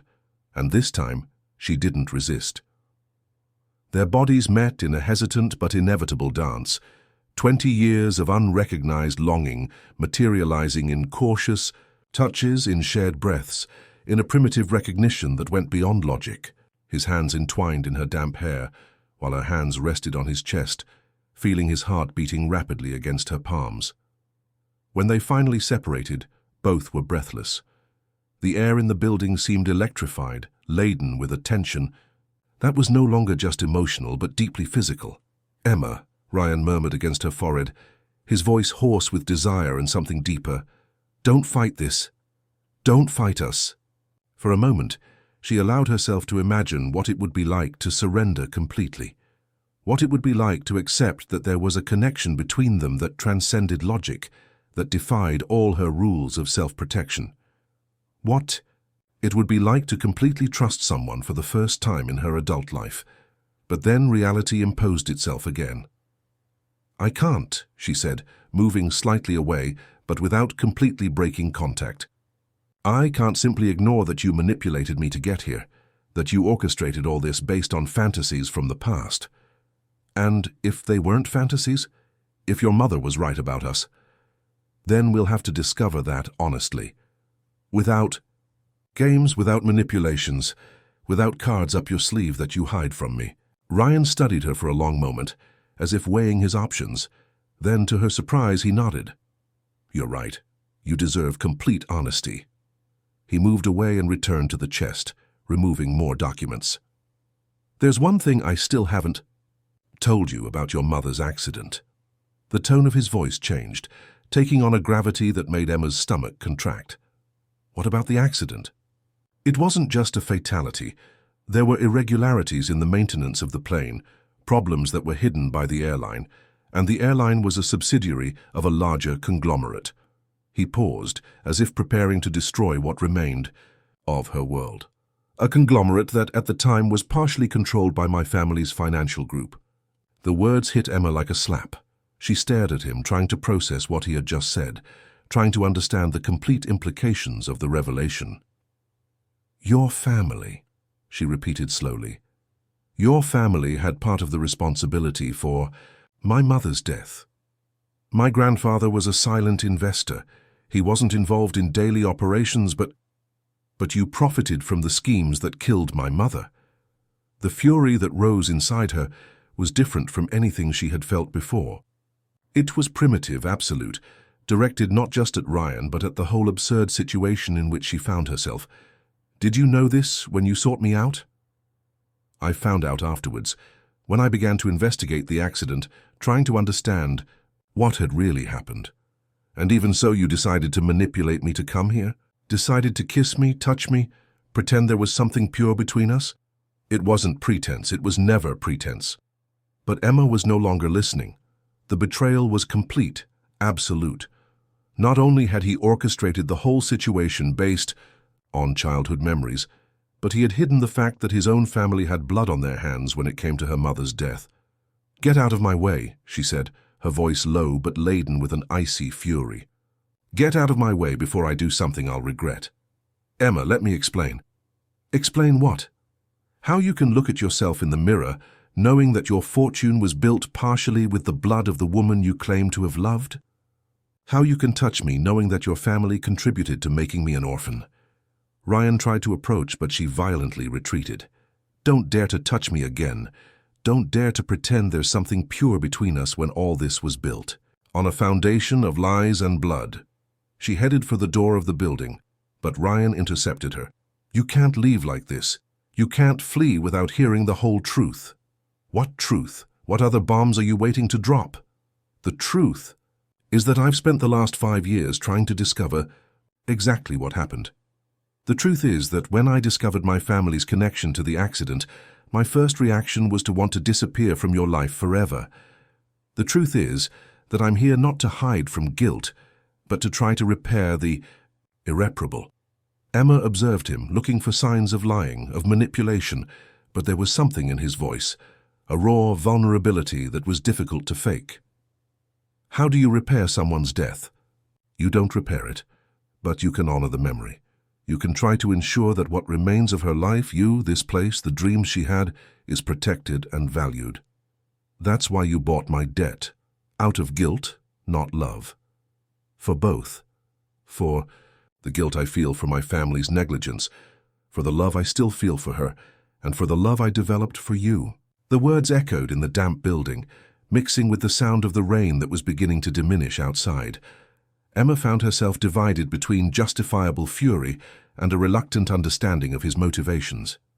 Was it possible that he was sincere?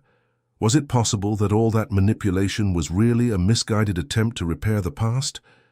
"I don't know if I can believe you," she said finally. "I don't know if I'll ever be able to separate what's real from what's constructed by guilt." "Then test me. Use the next days to test me. Ask difficult questions, demand proofs, force me to prove that my feelings are real. And if I discover they aren't, then you go back to New York with the property free of any debt, and I disappear from your life forever." The proposal was tempting. 5 days to discover the truth about Ryan Walker, to understand if there really was something authentic beneath all the layers of manipulation and guilt. 5 days to explore the connection she had felt during the kiss, to understand if it was real or just the result of a manufactured nostalgia. 5 days, she said. "And you tell me everything. Every detail of the investigation about the accident, every piece of information you discovered about my mother, every plan you have for the future. Total transparency." Agreed. "And no physical approaches until I decide whether I want to or not." Ryan hesitated for a moment, as if he wanted to negotiate, but then nodded. Agreed. Emma observed him for a long moment, trying to discern if she could trust his word. Then, without further words, she left the building and walked back to the house under the diminishing rain. The storm was passing, but Emma knew that the true tempest was just beginning. Emma spent the night sleepless, watching the rain gradually diminish until it transformed into a fine drizzle that still persisted the next morning. Each time she closed her eyes, she saw her mother's letters, tasted Ryan's kiss, heard the devastating confession about his family's connection to the accident. It was too much information to process, too many emotions to categorize. When she finally went down to the kitchen, she found Ryan already awake, sitting at the table with a cup of coffee and a pile of documents organized in front of him. He seemed to have slept as little as she had. There were dark shadows under his eyes, and the stubble gave him a rawer, less controlled appearance than usual. "Good morning," he said without raising his eyes from the papers. "Coffee's ready." Emma served herself in silence, noting that he had prepared everything exactly as she liked it. More evidence that he had observed every detail of her habits during the previous days. The attention to details could have been touching in other circumstances. Now it only reinforced the sensation of being studied like an interesting specimen. "Are those the documents you promised to show?" she asked, pointing to the pile on the table. "Part of them. These are the initial reports about the accident, the ones that were made publicly available at the time." Emma approached cautiously and took the first document. It was a technical report from the Aviation Authority, full of specialized terms and diagrams that she didn't completely understand. But even without understanding all the technical details, it was possible to identify the inconsistencies in the maintenance inspections.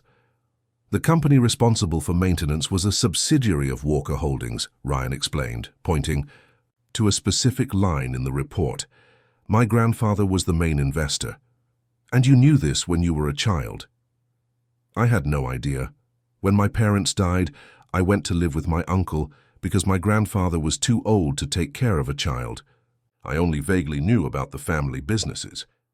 It was only when I began to work in the company years later that I discovered the extent of the investments." Emma continued reading, trying to understand the technical implications. Apparently, there were structural problems in the plane that had been detected during routine inspections, but the necessary repairs had been postponed for cost reasons. "Did your family know about the problems?" The technical department knew. The general administration had been informed through reports that no one bothered to read properly. "Including your grandfather?" Ryan hesitated, and that hesitation said more than any answer could say. My grandfather was an old-school businessman. He believed that delegating authority meant delegating responsibility. He didn't involve himself in operational details, but he could have if he wanted to. Yes? The admission was simple, devastating. Emma felt the familiar anger rising in her chest, but this time tempered with something more complex. It wasn't just about individual guilt, but about a system that allowed financial decisions to be more important than human lives. "Keep reading," Ryan said, pushing another document in her direction. "There's more." The second report was an internal investigation that had been conducted after the accident. Much more detailed than the first, it revealed a series of systematic negligences that went far beyond a simple failure of communication. There was evidence that the maintenance problems had been known for months, that several inspections had been falsified to save time and money. "Jesus," Emma murmured, feeling her stomach turn. It was criminal, manslaughter at the very least. It was, but it was never properly prosecuted. The company's lawyers arranged an out-of-court settlement with the victims' families, and the case was discreetly archived. And your family profited from it. My family initially lost money. The scandal, even though hushed up, affected the value of shares. But in the long term, yes, they benefited from the lack of criminal proceedings. Emma closed the report abruptly, unable to continue reading. It was one thing to know abstractly that her mother's death had been the result of negligence. It was completely different to see the specific details, to understand exactly how greed had led to tragedy. "Why are you showing me this?" she asked. "Why not simply hide everything and pretend you didn't know?" "Because you deserve the truth, and because I needed you to know the full extent of my guilt before deciding if you can forgive me." "Your guilt? You were 14 years old. Guilt that I inherited. Guilt that I carry for what my family did. Guilt for having built my life on a fortune that was partially preserved by the death of the woman I loved." There was a raw pain in his voice that was impossible to fake. Emma found herself divided between justifiable fury and a reluctant understanding that Ryan was not directly responsible for his family's crimes. But did that make the situation easier or more complicated? "What do you expect me to do with this information?" she asked. "Whatever you want. You can sue the company, you can take everything public, you can use it against me in any legal form you choose. And if I do that, then I'll be paying a debt that should have been paid 20 years ago." Emma stood up and walked to the window, needing distance to think. Outside, the landscape was washed by the previous night's rain, with a crystalline quality that made each detail sharper. The abandoned vineyards looked almost beautiful in the soft morning light, as if the storm had washed away years of neglect. "Is there anything else you haven't told me?" she asked without turning around. "There is, but not about the past. About the future." "What future?" "What I plan to do if you forgave me." Now she turned, curious despite herself. "Tell me." Ryan stood up and approached, but maintained a respectful distance between them. "I want to rebuild this place. Not just the vineyard, but everything. I want to bring back the life that your mother created here, and I want to do it using the money that my family indirectly profited from her death." The proposal was unexpected, laden with symbolism and irony. A sort of penance? A way to honor her memory, to ensure that something beautiful arises from all this tragedy. And where do I fit into this redemption fantasy? Wherever you want to fit. As a partner, as the sole owner, as anything you decide. There was hesitation in his voice, as if he were struggling not to reveal more than he considered safe. "As your wife, you mean?" Ryan stared at her, and for the first time since she had arrived at the vineyard, she saw complete vulnerability in his eyes. "If you'll have me, if you can forgive me, if you decide that what's between us is worth overcoming the past. And if I can't, then the project continues in the same way, but you decide if you want to participate or simply receive the profits from a distance." Emma studied his face, looking for signs of manipulation, of calculation. But there was something in his expression that seemed genuine, a sincerity that she couldn't completely question. "I need to see more," she said finally. "I need to understand everything before making any decision. What do you want to see?" Everything, the architectural plans, the budgets, the timelines. I want to know exactly what you're proposing. They're in my room. I can get them. No, I'll go with you. The decision surprised her as much as it seemed to surprise Ryan. But there was something about being present while he showed the plans, about observing his unfiltered reactions, that seemed important for understanding his true motivations. Ryan's room was the same one that had been her grandfather's during the summers of her childhood, a large suite on the first floor with a view of the vineyards. It was impeccably organized, with clothes precisely folded and documents meticulously stacked. On the table, architectural boards with drawings were spread out as if he had been working on them recently. "I started planning this 2 years ago," he said, unrolling one of the larger projects, "when I finally managed to locate you in New York and began to understand that it would be possible to create a situation for us to meet." The project was impressive, not just a restoration of the existing property, but a careful expansion that maintained the historical character while adding modern functionalities. There were plans for a state-of-the-art winery, a visitor center, accommodations for tourists interested in luxury rural tourism. "This would cost millions," Emma observed, studying the details. "It will cost millions. I've already set aside the initial investment." "Why? Why invest so much in a property that may not even be yours?" Ryan stopped organizing the drawings and faced her. "Because this property represents the only period of my life when I was truly happy. Because your mother taught me that places have souls, that the land can carry memories and energy of the people who loved it. Because I want you to have something beautiful to remember her by, instead of just tragedy and loss." The words hit her deeper than expected. For years, she had associated the vineyard only with the tragic end of her mother's life, with the weight of inheritance and the legal complications she had tried to avoid. The idea of transforming it into something vibrant and alive again was simultaneously terrifying and seductive. "And if I decide I don't want this, that I prefer to sell everything and never return, then I'll respect your decision. But before you decide, I want to show you something." Ryan went to the closet and removed a small box of dark wood. When he opened it, Emma saw it was full of small objects, photographs, letters, small gifts that seemed to have sentimental meaning. "These are mementos from that summer, things your mother gave me, things I've kept all these years." He removed a small faded photograph. It showed Emma at 12, genuinely smiling at the camera, with her hair in the wind and an expression of pure joy that she didn't remember feeling. "Your mother took this photo on the last day of summer. She said she wanted me to remember how you were when you were truly happy." Emma took the photograph with trembling hands. It was like looking at a stranger, a version of herself that she didn't remember existing. When was the last time she had smiled like that? When had she allowed herself to be so unguarded, so open to joy? "She knew you were leaving," she said. More to herself than to him. She knew, and she knew it would be difficult for you.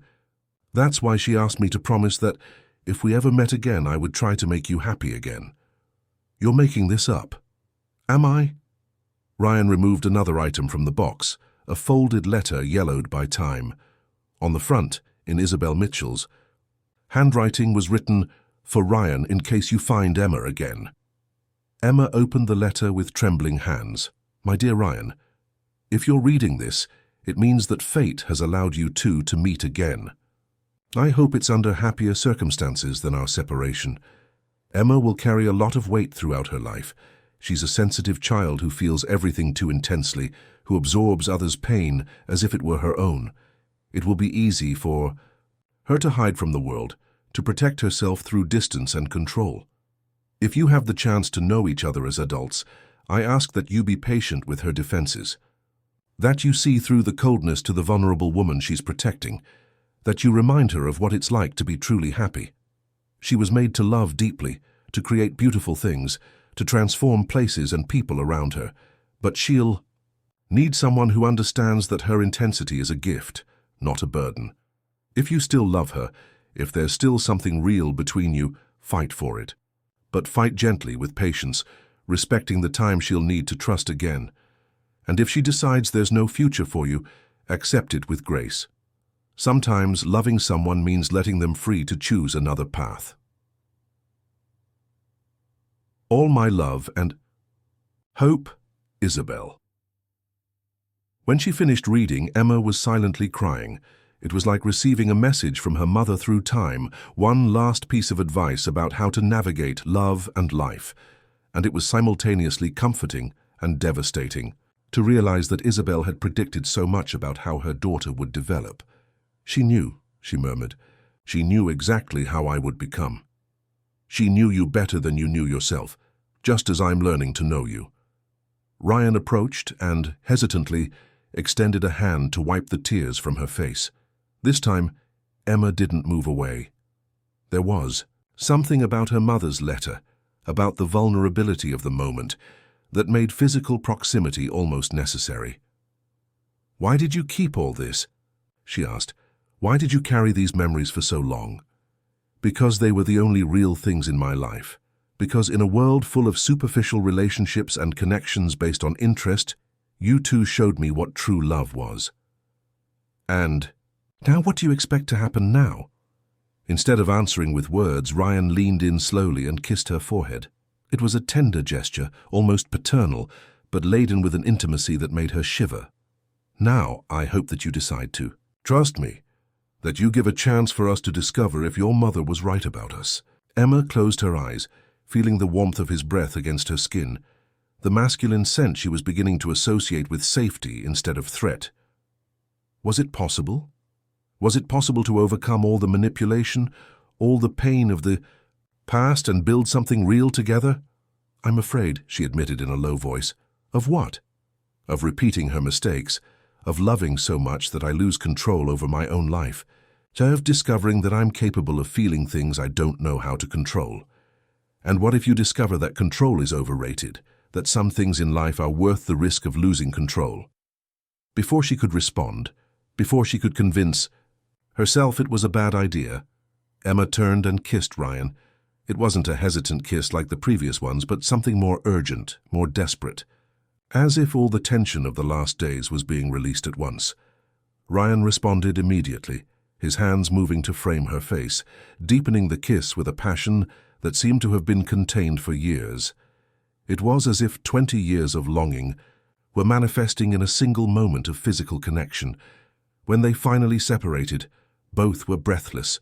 The air in the room seemed electrified, laden with a sexual tension that could no longer be ignored. "Emma," Ryan murmured against her lips, his voice hoarse with desire and something deeper. "Are you sure?" Instead of responding, she kissed him again, this time allowing her hands to explore his chest through his shirt, feeling the tense muscles beneath the fabric. It was as if 2 decades of emotional repression were breaking at once, releasing a primitive need for connection that she didn't know she carried. Ryan's hands moved to her hair, then to her back, tracing her spine through the thin fabric of her blouse. Each touch was a revelation, each caress awakened sensations she had forgotten she was capable of feeling. That's when they heard the noise of a car approaching. They separated abruptly, breathing heavily, observing through the window as a black SUV climbed the dirt road toward the house. The vehicle was elegant, clearly expensive, and definitely didn't belong to anyone from the region. "Were you expecting someone?" Emma asked, trying to fix her hair and regain her composure. Ryan frowned, observing the car with an expression that mixed surprise and concern. "No, and there shouldn't be anyone who knows we're here." The SUV stopped in front of the house, and they watched as an elegant man about 50 years old got out of the passenger side. He was followed by an impeccably dressed blonde woman and what appeared to be a lawyer carrying a document case. "Damn," Ryan murmured, and there was a tension in his voice that Emma had never heard before. "Who are they?" "My uncle, and from the companions, I'd say he's come on business." "What kind of business?" Ryan moved away from the window and quickly began arranging the documents scattered on the table. "The kind that can significantly complicate our situation." Before Emma could ask more, the doorbell rang. The sound echoed through the corridors, like an ominous presage, cutting the sexual tension that had dominated the environment seconds before. and replacing it with something much more dangerous. "Go to your room," Ryan said. "Let me deal with them first." "No. If this affects our situation, I need to know." "Emma, don't treat me like a child who needs to be protected. If your family has come here, it's because it concerns me too." Ryan observed her for a moment, as if he were going to argue, but then nodded. "Then come, but let me speak first." They went down the stairs together, the intimacy of the previous moment completely dissipated by the tension of the situation. When Ryan opened the door, Emma had her first view of the man who had raised the lost boy, who became the complex man beside her. Charles Walker was an older and harder version of Ryan, the same grey eyes, the same imposing presence, but tempered with a coldness that was intimidating. When he looked at Emma, it was with the kind of clinical assessment she associated with predators, calculating the strength of their prey. "Ryan," he said, entering the house without waiting for an invitation. "We need to talk." "Uncle Charles, I wasn't expecting to see you here." "I imagine not, considering you lied about the purpose of this trip."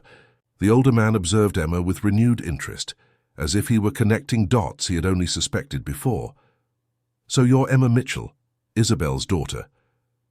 There was something in the way he pronounced her mother's name, a familiarity that made her freeze. "You knew my mother?" Charles smiled, but there was no warmth in the expression. "I did, yes. Intimately, you could say." The words fell in the air like bombs, and Emma felt the world tilt slightly off its axis. There were implications in that intimately that she didn't want to consider, but that were impossible to ignore. Ryan had stiffened beside her, and when he spoke, his voice was laden with a tension she had never heard before. "What are you talking about?" "I'm talking about the fact that this romantic reunion isn't as coincidental as you'd like her to believe. I'm talking about family secrets that you've clearly decided to omit. And I'm talking about the fact that, if you insist on continuing with this adolescent fantasy, there will be consequences that go far beyond what you can imagine." Charles turned to Emma, his grey eyes shining with a cruel intelligence. "My dear, I think there are some things about your mother that my nephew hasn't had the courage to tell you." The silence that followed Charles's words was so dense that Emma could hear her own heart beating. She observed Ryan's face, seeing the confusion and something that seemed to be horror growing in his eyes. Whatever secret Charles was insinuating, it was clear that Ryan didn't know about it. "What are you talking about?" Ryan asked, his voice low but laden with a dangerous tension. Charles smiled, a cruel smile that didn't reach his eyes. "I'm talking about the affair your precious Isabel had with me while you were playing gardener in her vineyards." The words hit Emma like physical punches. She felt her legs grow weak, the world around her beginning to spin slightly. It couldn't be true. It couldn't be possible that her mother— "You're lying," Ryan said, taking a step toward his uncle, his hands closed into fists. "Am I? Then explain to me how I know about the moon-shaped scar she had on her left hip. How I know that she had the habit of singing French jazz in the shower. How I know that she cried watching romantic movies, even the bad ones." Each intimate detail was like a stab. Emma recognized all of them. They were private aspects of Isabel that only someone very close could know. Nausea rose in her throat as the implications fully settled in. "When?" she managed to ask, though she could barely recognize her own voice. "Throughout that golden summer that you remember with such nostalgia. I would come here regularly, always when Ryan was working in the vineyards or busy with other things. Isabel was a lonely woman craving adequate male attention, and I was a man who appreciated sophisticated women." Ryan moved so quickly that Emma could barely follow. In seconds, he had grabbed Charles by the collar of his shirt and pressed him against the wall. "You lying son of a bitch. She would never do that. Not with you, not with me in the house." "Oh, but she did," Charles said, apparently unperturbed by the physical violence. "And you know how I know she did? Because it was she who told me about you, about the little lost boy she had adopted, about how she felt guilty for being involved with a man from the family that had caused so many problems in his life." "Stop," Emma said, her voice coming out as a whisper. Stop talking. But Charles continued, relentless, as if he were savoring each word. She was divided between guilt and desire, between the maternal affection she felt for Ryan and the passion she felt for me. It was a delicious situation to observe. Ryan abruptly released his uncle, as if the touch burned. The horror on his face was visceral, raw, as if he were seeing his entire understanding of the world collapse in real time. "She knew," he murmured. "She knew who you were, knew about our family's connection to my parents' accident. Of course she knew, and yet she let me into her bed, because in the end, my dear, the women of the Mitchell family have always had a weakness for dangerous men." Charles turned to Emma, his eyes shining with malice. "Your mother died keeping our secret, died protecting the image Ryan had of her. But I always knew that one day I would have to tell the truth." "Why?" Emma asked, feeling tears burning behind her eyes. "Why tell this now?" "Because my nephew is about to make the same mistake she made. He's letting himself be carried away by irrational feelings, throwing away real opportunities for romantic fantasies." The blonde woman who had arrived with Charles approached, speaking for the first time. "Mr. Walker, perhaps we should go straight to the business point." "You're right, Diana. Ryan, you need to return to Los Angeles immediately. We have a purchase offer for this property that will solve all the financial problems and allow you to return to focusing on real business." "What offer?" Ryan asked, but Emma could see that he was still processing the revelations about Isabel. The lawyer who had arrived with them opened the case and removed several documents. "An international consortium of investors wants to buy the entire region to develop a luxury resort. The offer is 3 times the market value of the property." "And our part of the debts?" Emma asked, forcing herself to think practically despite the emotional storm. "Would be settled as part of the agreement.